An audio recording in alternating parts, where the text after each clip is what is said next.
समय हो चुका है 9:53 और हम जा रहे हैं सूखे चारे को लेने के लिए, जो कि आपके सहयोग से पूर्व में प्राप्त हुआ था और एक जगह स्टोर किया था। और वो चारा लेके हम डालेंगे यहाँ, और एक स्थान हो रहे हैं वहाँ, और इसके अलावा 2 स्थान हो रहे हैं वहाँ पे, जो कि पूर्णतः निःशुल्क रहेगा। देखिए, गोवंश जो है वो यहाँ इंतज़ार कर रहा है। ये छोटे से बच्चे को भी पता है कि चारा जो है इसी वाहन से इन्हें मिलता है।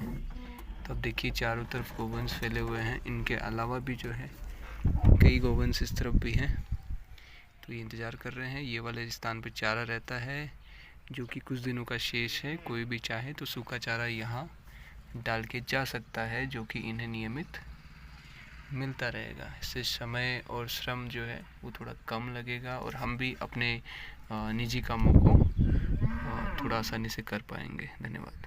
अभी जो शब्द निकलने वाले हैं वो सारे शब्द जो है वो शास्त्रों से, साधुओं से चोरी किए गए हैं। वो कहते हैं कि जो है सारी व्यवस्था या जो सृष्टि है वो निर्माण भगवान ने किया है। तो हम ऐसा कैसे मान लेते हैं कि ये जो व्यवस्था है या कोई भी व्यवस्था गोवंश के लिए इतने वर्षों से या हम कर रहे हैं या हम चला रहे हैं। यदि हम मान भी ले तो कोई ख़ास फ़र्क पड़ता नहीं है, क्योंकि जो हम व्यवस्था करते हैं वो क्षणिक होती है, और वो जो व्यवस्था करते हैं वो दीर्घ काल तक चलती है, और दीर्घ काल नहीं, अनंत काल तक चल ही रही है और चलती भी रहेगी। अभी जो चारा है वो यहाँ डाल दिया गया है ठाकुर जी की कृपा से। यहाँ व्यवस्था हो गई है, 2 से 3 स्थान और है जहाँ पे चारा डाल दिया जाएगा। तो आप तय करें कि वास्तव में आप व्यवस्था कर रहे हैं, हम व्यवस्था कर रहे हैं, या भगवान व्यवस्था कर रहे हैं। और जहाँ तक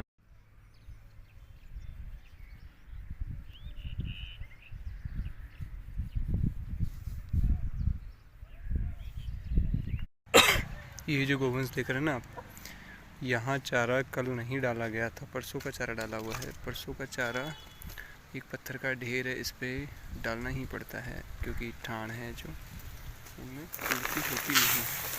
तो यहाँ जो है वो चारा डाला है, वो शेष बचा हुआ है। इसके पीछे का कारण ये है कि यहाँ इन्हें बंटा और गुड़ नियमित मिलता है। एक बहुत ही पुण्यात्मा आदमी है जिनके यहाँ से इन्हें नियमित बंटा और गुड़ मिलता है, और उनका व्यापार भी इनकी कृपा से या आशीर्वाद से मान लीजिए उत्तरोत्तर वृद्धि कर रहा है।